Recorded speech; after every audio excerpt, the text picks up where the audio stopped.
The wind howled across the barren plains of Eridim, the land of shifts, a place where reality and time ebbed and flowed like the tides of an invisible sea.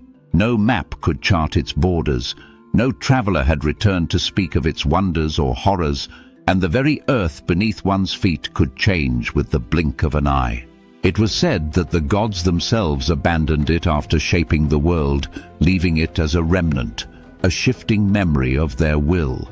Yet here, in the heart of Eridim, a young woman stood, her face battered by wind and dust, her cloak torn and stained from a journey far too long. She was Mira, the last daughter of the Hollow tribe, the only people ever known to have walked the shifting lands and survived. She had not chosen this fate. It was thrust upon her by destiny, by whispers of old prophecy, and by the dark dreams that plagued her since childhood.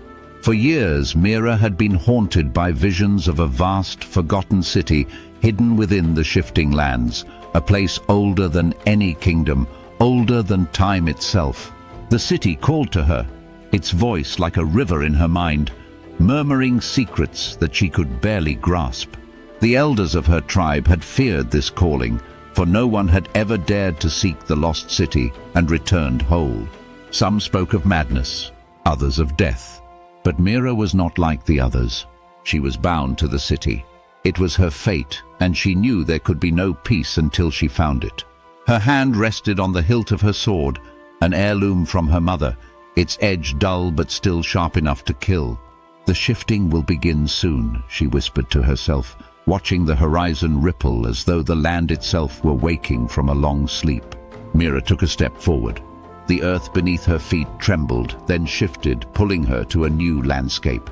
The barren plains were gone, replaced by towering cliffs and a forest of crimson trees, their leaves rustling with an otherworldly hum. The city was close. She could feel it.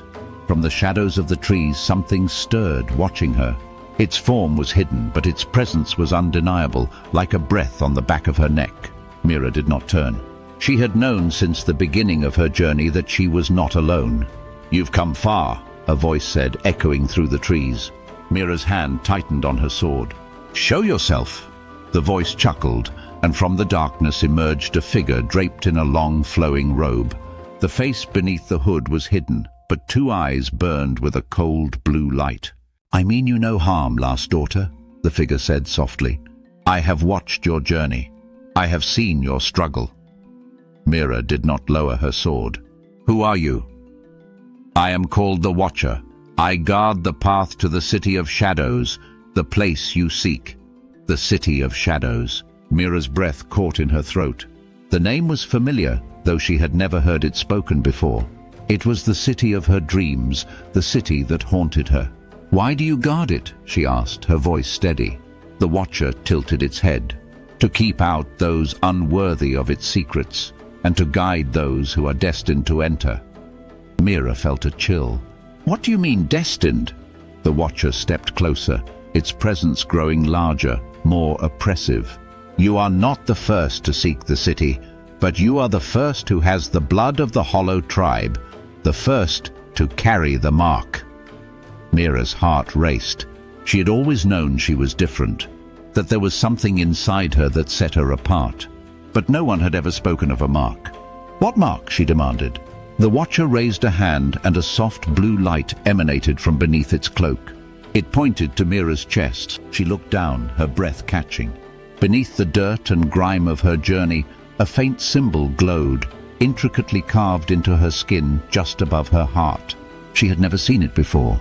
"Your ancestors sealed the city long ago," the Watcher continued, "to protect the world from the truth within.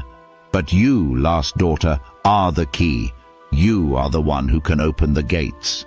Mira staggered back, her mind reeling. She had always thought her journey was to find the city, to discover its secrets. But to be the key, to be the one who would unlock whatever lay within, that was more than she had ever bargained for. "I don't understand," she said, her voice trembling. "Why me? What is inside the city?" The Watcher's glowing eyes narrowed. "The city holds the answers to the beginning of time, to the creation of the world. but it also holds something far more dangerous, something that could unravel everything. Mira's grip on her sword faltered. "What do you mean?" "The city is alive, Mira," the Watcher whispered. "It has been waiting for you, and once you open the gates, it will awaken." Mira's journey through the Crimson Forest was short, the Watcher guiding her with eerie precision. The trees began to thin, and in the distance, the outline of towering black spires came into view.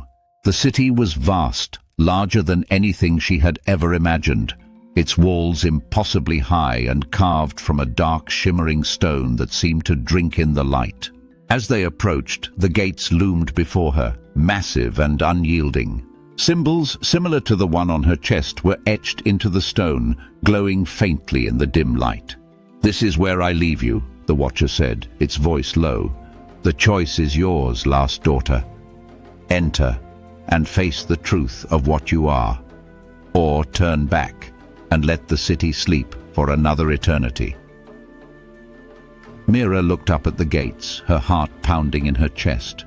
She had come too far to turn back now, but something deep inside her stirred with unease, a whisper of doubt, of fear. What if she wasn't ready? What if the city held something far worse than she could imagine? But there was no other choice. There never had been. Taking a deep breath, she placed her hand on the gate. The mark on her chest flared with light, and the gates groaned as they slowly swung open. The city of shadows welcomed her. Inside, the city was silent, its streets empty and still. The air was thick with a sense of waiting, as if the city itself was holding its breath. Mira moved cautiously through the winding alleys, her eyes scanning every shadow for signs of danger. But there was nothing. No people, no life, only the quiet. She reached the heart of the city, where a massive black obelisk stood, its surface covered in ancient runes. The mark on her chest pulsed with heat, drawing her closer. She knew instinctively that this was the source, the heart of the city's power. As she approached, the ground trembled. The air crackled with energy, and the runes on the obelisk began to glow one by one. Mira's pulse quickened, her hand reaching for her sword, though she knew it would be useless.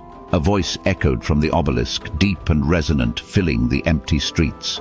"Welcome, last daughter. You have come to awaken me." Mira's mouth went dry. "Who are you?" "I am the city. I am the beginning, and I am the end. And now, you will set me free." The ground shook violently, and cracks began to spiderweb through the streets. Mira staggered back, her heart racing. This wasn't what she had expected. The city wasn't just a place. It was a living, breathing entity, a force of nature, and she had just released it.